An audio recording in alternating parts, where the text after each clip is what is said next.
La Bible dit que lorsque Dieu crée l'homme à son image et à sa ressemblance, il va se produire une chose. Il va se produire que l'homme va être en train de nommer les animaux. Et bizarrement, l'homme ne va pas trouver parmi les animaux quelqu'un qui est son vis-à-vis, quelqu'un qui est son égal, quelqu'un qui lui ressemble trait pour trait. Alors Dieu va dire, il n'est pas bon que l'homme soit seul. Je veux dire à quelqu'un que le mariage n'est donc pas un sujet de prière humain. La Bible dit, c'est Dieu lui-même qui va dire, il n'est pas bon que l'homme soit seul. C'est pas l'homme qui va dire je suis fatigué d'être seul. L'homme ne se plaignait pas, mais c'est dans son évolution que Dieu va constater qu'il lui fallait un plus. Et ce plus là, c'était le mariage. Mais aujourd'hui, je veux qu'on s'attarde sur une chose qui est très fondamentale et qui est le sujet de mon propos, le sujet principal de ce que je suis en train d'étayer ce soir. La Bible dit que Dieu va faire dormir l'homme et il va sortir la côte, c'est ça? Et il va donner une forme à une nouvelle lettre. Et la Bible dit que pendant que l'homme dormait,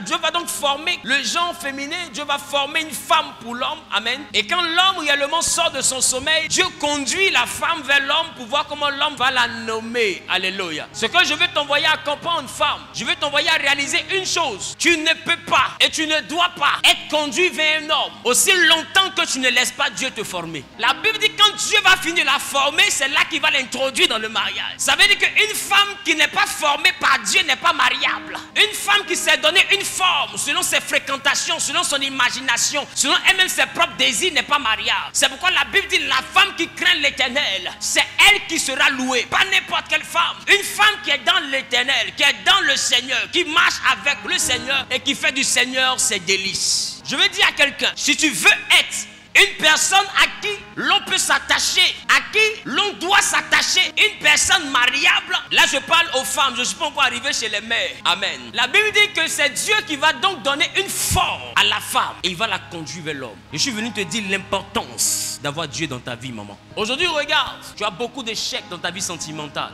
Pourquoi? Parce que c'est toi qui pars, mais ce n'est pas Dieu qui t'envoie. Et des fois, Dieu lui-même, il lutte pour te séparer de certaines relations où toi tu luttes pour réussir. Le mariage n'est pas la lutte. La Bible dit que Adam a dormi quand il s'est réveillé. Ève aussi n'a pas marché, c'est Dieu qui l'a conduit. Et Adam s'est réveillé et les deux se sont rencontrés. Dans le mariage, tout se fait de façon tellement naturelle que ça ne demande pas que tu te déformes. Ça ne demande pas que tu te transformes. Ça demande juste que tu acceptes d'être formé par l'Éternel. Cela veut dire, femme, si aujourd'hui le mariage est devenu un sujet de prière, c'est parce que quelque part, beaucoup de nos sœurs sont loin du Seigneur.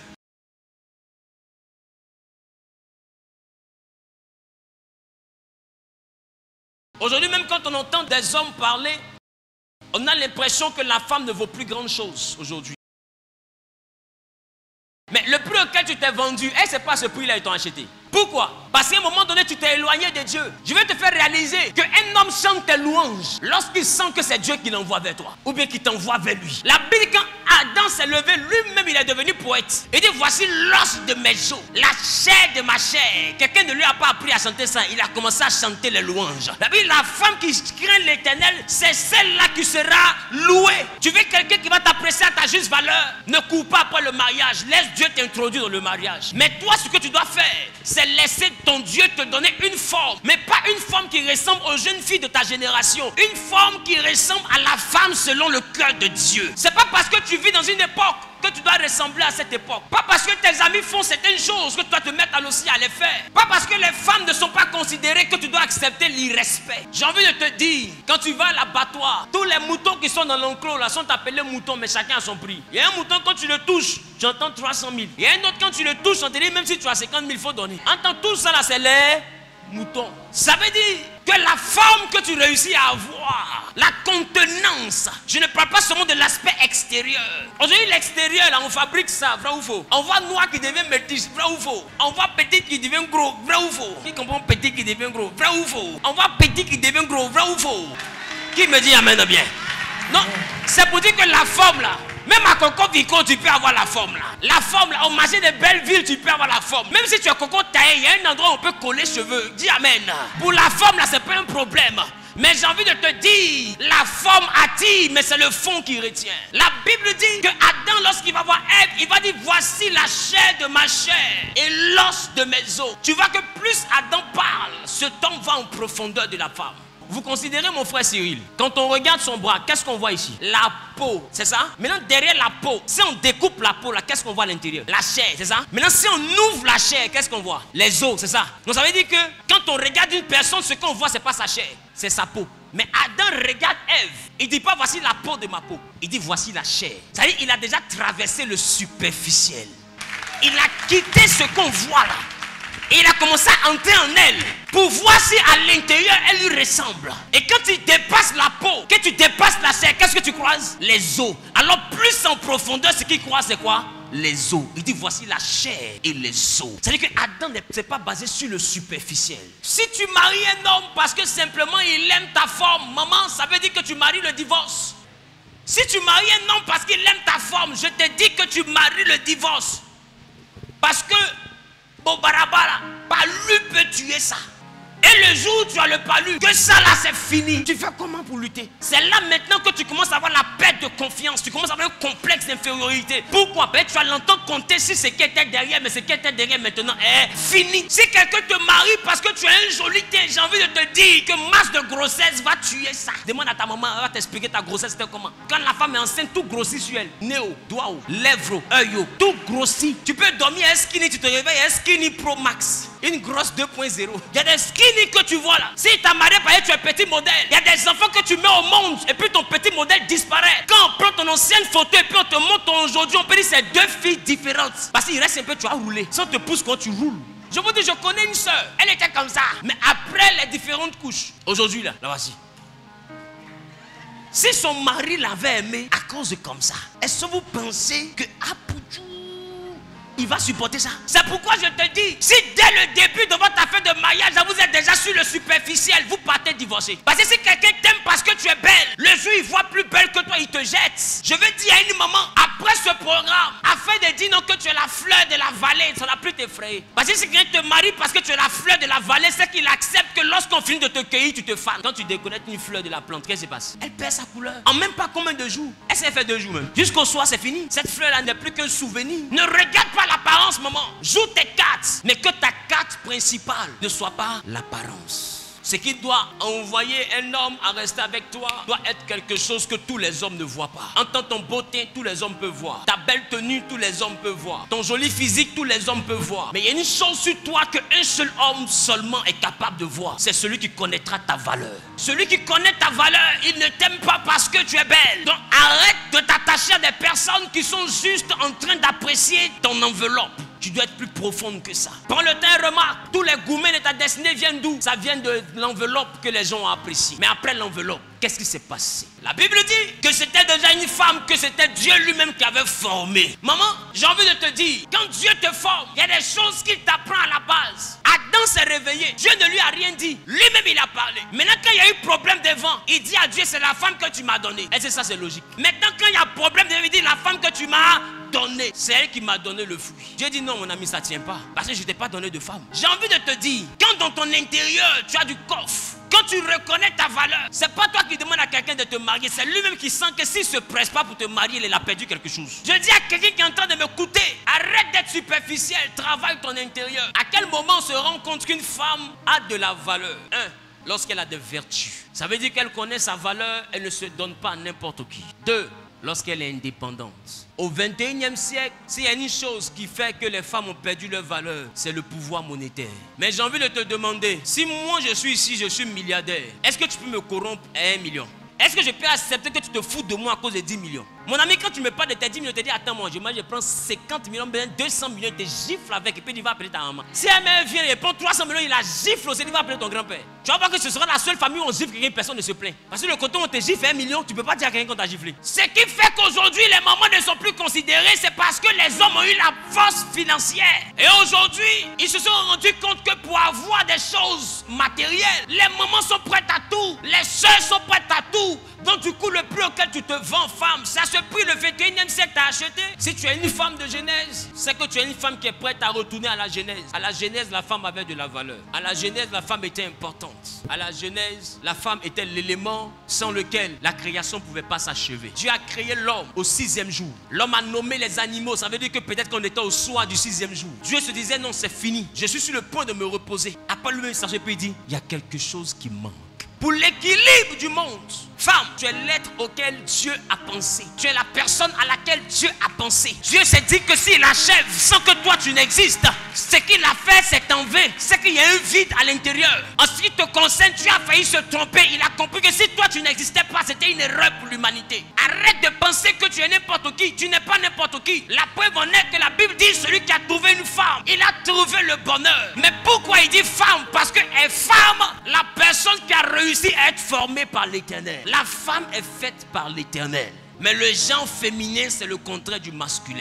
Mais la femme, c'est le féminin qui a réussi à être formé par l'Éternel. Ça veut dire celui qui trouve une femme a trouvé le bonheur. Ça veut dire que tout le monde n'est pas femme. Parce que la femme qui rentre dans la vie d'un homme vient avec une tonne de bonheur. Le fait d'avoir le contraire de ce que les garçons ont, ça ne veut pas dire que tu es une femme. La femme, c'est une valeur. La femme, c'est un contenu. La femme, c'est le fond. La femme, c'est tout un ensemble de vertus. La femme, c'est toute une idéologie. La femme, c'est toute une réflexion. C'est tout un système qui est établi dans le but d'être une source d'élévation pour son mari. La Bible dit que la femme est la couronne de son mari. Tout le monde n'est pas une couronne. Donc quand on parle de femme, on ne parle pas de tout le monde. On parle des personnes qui ont réussi à être formées par l'Éternel. Je vais te poser la question, jeune soeur. Je vais te poser la question, maman. Est-ce que tu es formée par l'Éternel? Tu te plains du fait que personne ne veut rester avec toi. Tout ce que tu fais ne réussit pas. Et même la maison que tu essaies de bâtir n'arrive pas à être bâtie. Et tu as mal et ton cœur saigne. Et tu te demandes, mais qu'est-ce qui se passe? Je vais te demander une chose. Est-ce que tu as réussi à être une femme? Parce que la Bible dit, la femme vertueuse bâtit la maison. La femme sage sait construire une maison. Mais l'insensé la renverse. Et ta maison est en train d'être renversée. Ne vois pas dans ce que je dis une injure. Je te demande juste au sens spirituel, es-tu vraiment une femme? Parce qu'une femme ne peut pas voir la maison être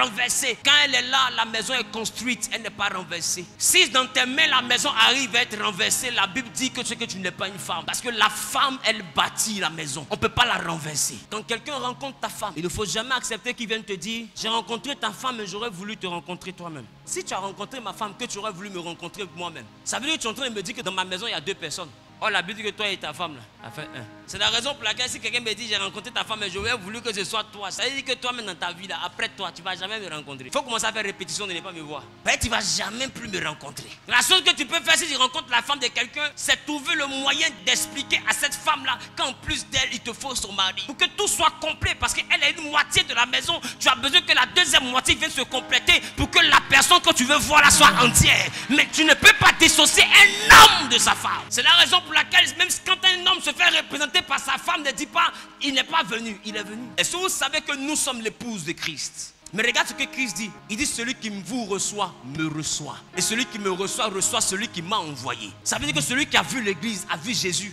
Il dit personne n'a jamais vu le Père. Mais le Fils unique qui vient du Père est venu afin de le faire connaître. Et de même le Père m'a envoyé dans le monde. De même vous, je vous envoie. Non, nous sommes son épouse. Quand on nous voit, c'est Jésus qu'on a vu. Tu ne peux pas me dire que tu manges et puis tu laves assiette là 2 jours après et puis tu es une femme. Tu ne peux pas me convaincre que toi tu piles salade et puis tu es une femme.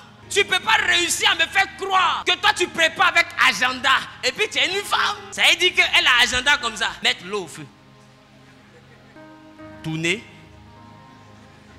Verser l'huile. Mettre oignon. Ma chérie, je vais tuer la sauce aujourd'hui. Ah mais maître, je devais mettre que magie avant. Aïe aïe aïe. Ça veut dire que là maintenant, là où elle s'en va, ce n'est plus la sauce là. Chacun s'assoit dans la cuisine. Dieu le pousse. Mon ami, ce que tu as mangé, ça ressemble à ce qu'elle voulait faire, mais ce n'est pas ce qu'elle va faire. Maintenant, ça se fait, elle regarde son mari comme ça. C'est good. Comment tu trouves? Comme lui aussi, il ment d'habitude. C'est bon, ma femme. Il dit c'est bon.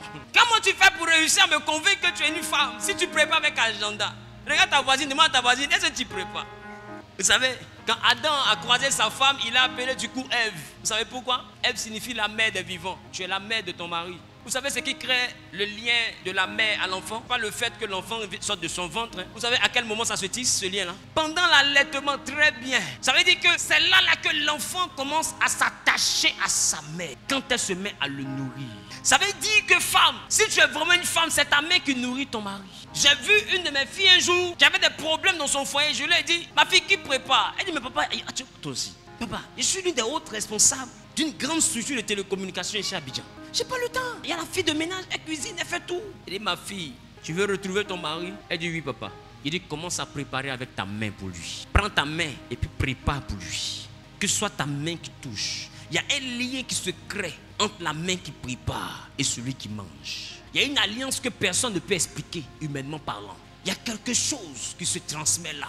Et à côté de ça, mange avec lui dans la même assiette. Il y a encore un autre lien qui se crée là. Considérez les musulmans. Pourquoi ceux-là sont beaucoup plus solidaires que les chrétiens? Parce que les chrétiens sont éduqués de façon individuelle. Mais eux, depuis tout petit, ils mangent ensemble. Le riz est comme ça. Les viandes sont dessus et puis ils mangent. Mais le chrétien, depuis tout petit, on lui apprend à avoir son assiette. Il soulève son assiette et puis il apprend à être méchant sur sa viande. Il est déjà petit et puis il est mauvais. Tu apprends ton enfant à ne pas vivre avec les autres. À un moment donné, il ne saura pas être solidaire dans la vie. Il ne comprendra pas l'importance de l'autre. Maman, il faut que tu apprennes à devenir une femme.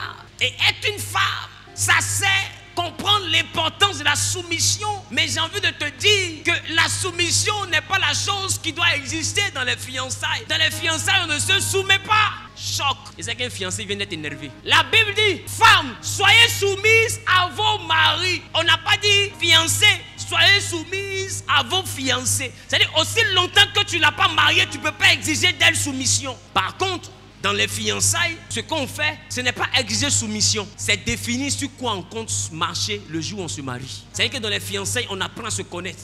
On apprend à convenir d'une chose. Ça veut dire, est-ce que deux personnes marchent ensemble sans être convenues d'avance? Ça veut dire qu'avant d'aller dans le mariage, dans les fiançailles, on se prépare à se marier. Donc du coup, on s'entend sur des règles de base. Il faut que toi et moi, on soit sur la même longueur d'onde. Et c'est à ça que c'est les fiançailles. Les fiançailles, c'est pas à ce que tu domines sur elle. Non, c'est un principe. Vous commencez à échanger. Parce que jusqu'à preuve du contrat dans les fiançailles, elle n'a encore rien pour toi.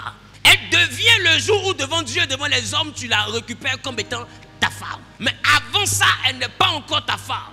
Alors tu peux lui dire, le jour où on se marie, voici ce que j'attends de toi. Elle aussi va te dire, le jour où on se marie, voici ce que j'attends de toi. Vous vous parlez totalement, ouvertement, sans tabou, véritablement, correctement et concrètement, de façon très approfondie, pour que le jour où vous vous mariez, que vous ayez dit tout ce qu'on dit et tous les non-dits, tout a été déjà touché. Quand on va se marier et qu'on me demande à la mairie, veux-tu prendre pour épouse mademoiselle, quand je dis oui, j'ai dit oui à tout ce qu'on s'est déjà dit. Mon ami était déjà dit que moi, je ne suis pas vierge.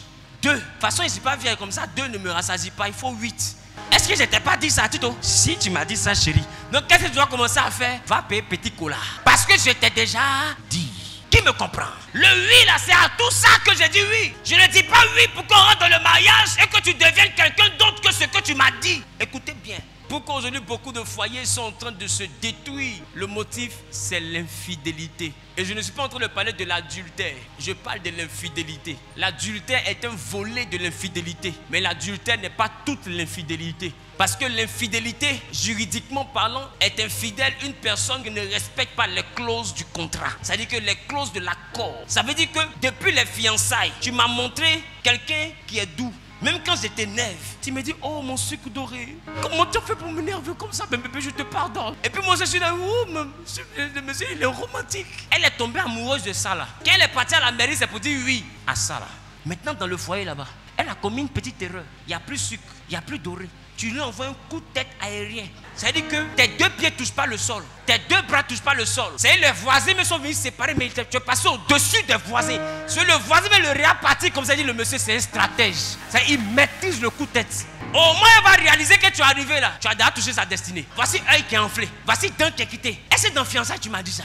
Voilà pourquoi même dans certaines assemblées, remarquez bien, il y en a qui se cachent, ils sont impuissants, ils disent pas à la fille. Et ils finissent de se marier, lune de miel arrive, où elle a jeûné, prié, intercédé.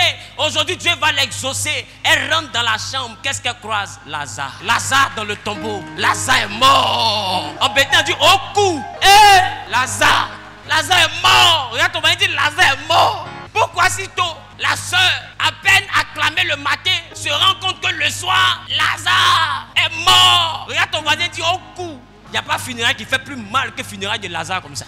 Elle va dire ça à qui? L'infidélité est plus complexe que ce qu'on imagine. C'est la raison pour laquelle, maman, tu veux avoir un bon mariage, sois vrai avant de te marier. Aujourd'hui, qu'est-ce qui fait que les foyers ont des problèmes? Parce que Satan envoie beaucoup de maisons à se bâtir, mais sur le mensonge. Dans fiançailles, le monsieur te demande tu aimes quoi? J'aime natation. Oh, tu ne sais pas nager. Ni non, tu nages comme manger quand tu aimes sa natation. Quand tu vas au restaurant d'habitude, tu manges quoi? Je mange une langouste. Maintenant, on te pose une langouste, c'est quoi ça? Elle dit, ah, Nina, tu as dit ici que tu manges langouste. Non, je veux caviar. Maintenant, voilà caviar, ils ont servi de bouillir devant elle. Elle goûte, maintenant elle voit. Elle a dit, c'est ce qu'elle aime. Babi, tu vas manger. Il faut être vrai depuis la base. Voilà pourquoi dès le début, Dieu a permis que Adam soit nu et elle soit nue. Et la Bible dit, les deux étaient tous deux nus. Ils n'en avaient point honte. N'aie pas peur de perdre quelqu'un qui ne supporte pas ta nudité. Tu sais quoi la nudité? Je ne parle pas de Kojo tirer. Je parle de la vérité sur toi. C'est ton comportement, ce que tu aimes véritablement, ce que tu es véritablement. Si tu te maries avec quelqu'un qui a réussi à te dévisager, à te déformer, à te donner une forme que Dieu ne t'a pas donnée, j'ai envie de te dire, chacun vient avec la forme que Dieu lui donne. Chacun vient avec le comportement que Dieu lui donne. Et c'est ce comportement, ce que Dieu a formé là, c'est ça qu'il a envoyé à Adam. Et c'est ça que Adam a validé. Tu ne faut pas chercher à marier quelqu'un qui est devenu quelqu'un d'autre que la forme que Dieu lui a donnée. Parce que j'ai envie de te dire, la forme que Dieu nous donne, c'est notre véritable forme. Si tu te déformes pour plaire à un homme ou à une femme, à beau fuir le naturel, il revient toujours au galop. Et quand le naturel te rattrape, de toute façon c'est vilain. Quand tu mens et puis le mensonge te rattrape, de toute façon c'est vilain. Je dis toujours, on ment dans un village qu'on traverse. On ne ment pas dans le quartier où on habite. Sinon un matin c'est ton mensonge, tu vas balayer. Parce qu'ils vont déposer boudou, tu connais boudou. Ils vont déposer bagage et mensonge là devant ta porte. Toi-même tu vas venir balayer, elle a honte. À beau fuir le naturel et revient au galop. Je dis à quelqu'un, tu vivras la gloire de Dieu, mais sache que tu es venu à l'église. Parce que c'est à l'église et dans la présence de Dieu seul que tu peux devenir une femme. Tout le monde n'est pas femme. Parce que la femme sait aider un homme à atteindre le sommet. La femme est un équipement indispensable à l'homme pour son élévation. Et seule une femme peut permettre à un homme de devenir grand. Donc si tu n'as pas la femme qu'il faut, tu n'auras pas la hauteur qu'il faut. Non, femme, comprends que tu n'es pas un meuble. Alors il faut rentrer dans la vie de quelqu'un qui peut accepter de t'écouter. Tu n'es pas télévision, tu n'es pas ventilateur, tu n'es pas radio. Il faut rentrer dans la vie de quelqu'un qui accepte que tu lui parles et qui accepte de te suivre, de t'écouter aussi. Parce que la Bible t'appelle l'aide. Mais l'étymologie du mot aide ici, c'est secours. La femme est un équipement qui secoue le mari. Elle peut voir ce que l'homme ne peut pas voir. Elle peut sentir ce que l'homme ne peut pas sentir. Dieu lui a donné un autre sens. Peut-être qu'on peut appeler le sixième sens. Mais c'est un sens qui lui permet de réussir à capter ce que l'homme ne peut pas capter. C'est la raison pour laquelle tout le monde n'est pas femme. Tu sens que Dieu doit t'aider à devenir une femme. Lève la main. Parce qu'il y en a qui sont ici là. Il y a foutaise que tu ne peux pas supporter. Mais regarde Ève. Adam ment vis-à-vis. C'est-à-dire, il vient et puis il dit à Dieu, la femme que tu m'as donnée là, c'est elle qui m'a donné le fruit et puis elle mangé. Mais est-ce que tu as entendu Ève va parler? Elle a préféré jeter ça sur le serpent. Si elle pouvait dire à son mari, il était donné, tu étais obligé de manger. Maintenant on pose question, chacun doit dire ce qu'il a mangé. Toi tu te vas dire que c'est moi qui t'ai donné. Est-ce qu'on a demandé qui a donné? On a dit, avez-vous mangé? Est-ce qu'on a dit qui a donné? Maintenant en fait de j'ai donné là, c'est qui était où dans question de, est-ce que tu as mangé? Tu as mangé? Oui, j'ai mangé. Dieu n'a pas demandé qui vous a donné. Dieu dit, avez-vous mangé du fruit que je vous ai interdit de manger? La question est objective, elle est claire. Femme, c'est pas pour rien quand les enfants valent rien, ça tombe sur toi. Ça n'a pas commencé aujourd'hui. Depuis Genèse, les garçons sont comme ça. Quand ça marche, c'est pour eux. Quand ça ne marche pas, c'est pour toi. Il faut accepter ça. Parce que tu es la seule qui peut vaincre le diable. Tu n'as pas dit amen. Donc quelqu'un n'a pas compris. Ça tombe sur toi parce que tu es la seule qui peut vaincre le diable. Tu n'as pas dit amen. Quand ça tombe sur Ève, Ève prend pour elle l'épée, met ça sur le serpent. Elle ne met pas ça sur son mari. Parce que la femme sage sait que tout ce qui divise sa maison ne vient pas de son mari, mais ça vient du diable. Parce que le diable, quand il rentre dans la vie d'un homme, des fois l'homme lui-même il est aveuglé. C'est la femme seule qui sait que le monsieur il s'en tape sa tête. Mais elle fait tout pour l'aider, il ne voit pas. Ses yeux sont fermés. Pour lui, il est dans une logique, pour lui il a raison. Pour lui, il mène le bon combat. Pour lui, il est en train de faire le combat de la justice et de l'égalité. Un combat de la liberté. Il se voit en Martin Luther King. Oh, il est en train de rentrer dans le noir. En temps, ils l'ont passé. Oh, il a mangé quelque chose, il est devenu bête. Lui, il ne sait pas. Mais j'ai envie de te dire, c'est normal que ce soit toi qui vois femme. Tu es équipé pour le secourir. Et puis celui qui danse là, les bêtés disent, c'est celui qui le regarde là, qui sait qu'il est penché. Donc femme, tu es la personne qui doit regarder ton mari. Donc je parle au moment qu'ils sont dans un foyer par la grâce de Dieu. Tout ce qui arrive à votre maison, ne mettez pas ça sur votre mari. Il y a quelqu'un qui est à la base de ça. C'est le serpent. C'est pourquoi Dieu a dit, je mets inimitié entre la femme, sa postérité et le serpent. Tu lui mordras le talon et sa descendance t'écrasera la tête. C'est-à-dire que le combat a été mis entre la femme et le serpent. Parce que Dieu sait que dans le foyer, c'est la seule qui peut se battre spirituellement. Femme, tu n'es pas n'importe qui. C'est pourquoi tu es la seule qui est consciente véritablement des combats. Remarquez, partout on parle de spiritualité, c'est femme qui est devant. Quand on dit marabout, meilleur client des marabouts, c'est femme. Vrai ou faux? Si je mens, dis, il est parti à la maison, la sauce graine matin.